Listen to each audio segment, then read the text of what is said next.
Hey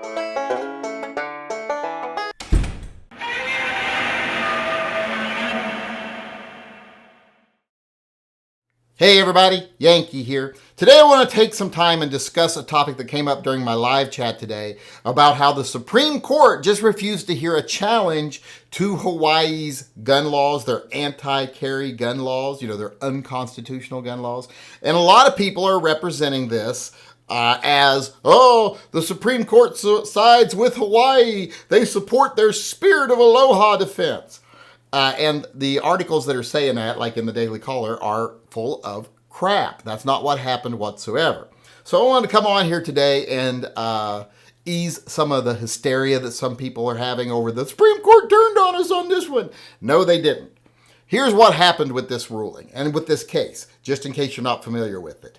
This is about a guy who got charged with trespassing in Hawaii, and he told the police he was carrying a gun. You can't do that without a license in Hawaii, so he got arrested. And then the state said, well, we can't really prosecute him because this gun is probably unconstitutional under recent Supreme Court decisions, but it got appealed to the state Supreme Court. The state Supreme Court said, yes, they can prosecute him because basically the spirit of aloha overrides the Constitution. So he is now being prosecuted for that, and they asked the Supreme Court to step in and say he can't be prosecuted. And the Supreme Court said, no, we cannot step in here. But they are not supporting the unconstitutional gun laws in Hawaii.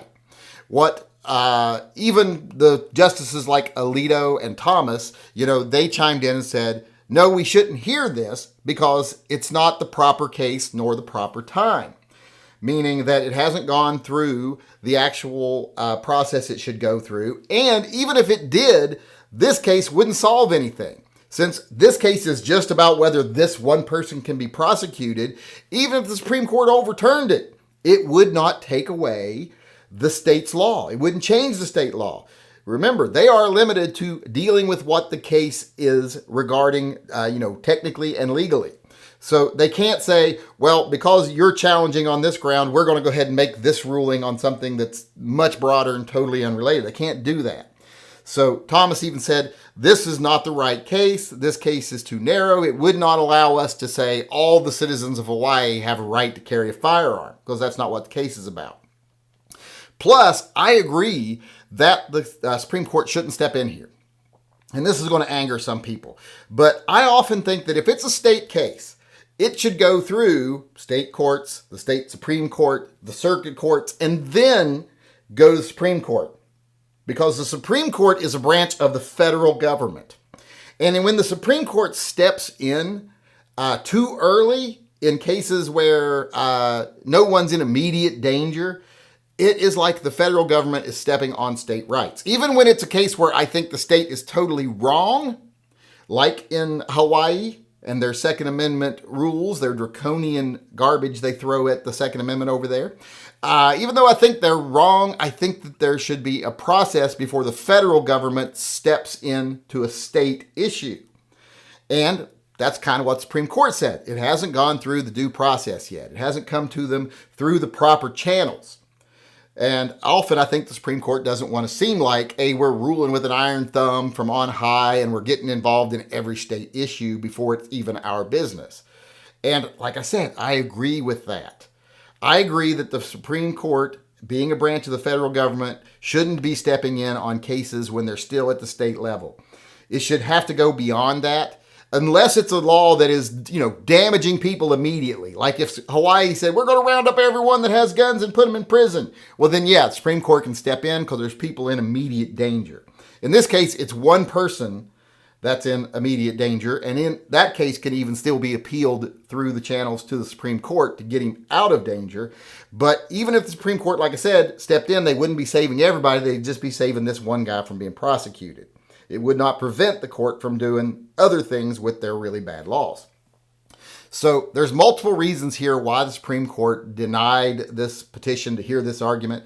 And none of it is them siding with Hawaii. So like I said, this Daily Caller article that's saying this is just rage bait. This is stuff to get you angry. Maybe you'll make donations. Maybe you'll stop paying attention to other things that are going on. It's all distraction and it's all rage bait. So no, the Supreme Court did not side with Hawaii. In fact, in the decision not to hear this, they made it very clear that when we do hear it, and when it's in the proper time frame and the proper process has been followed and it's the proper case, this is what we're going to say, that every single citizen has the right to carry a firearm for defense, and you can't prevent them from doing that.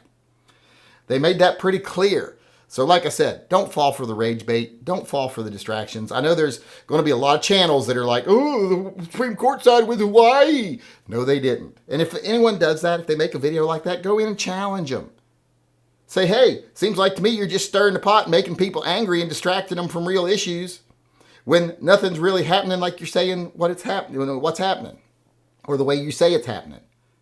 Call them out on that shit. Stop the fear mongers from just, muddying the waters all the time and damaging the issue. I know they want to keep the battle raging because they profit off of it, but maybe if people start calling them out, making them look like the fools they are, they wouldn't do that quite so much. And they probably would, because there'd still be a certain percentage of the population that more than happy to pay their bills while they're doing it. But like I said, this is not a case where the Supreme Court sided with anything unconstitutional or anything anti-gun. It's just a case of, this is a very limited case with a very limited scope that hasn't gone through the proper channels yet to be the purview of the Supreme Court, and they acknowledge that while letting the state know we're definitely not on your side when it comes to this issue.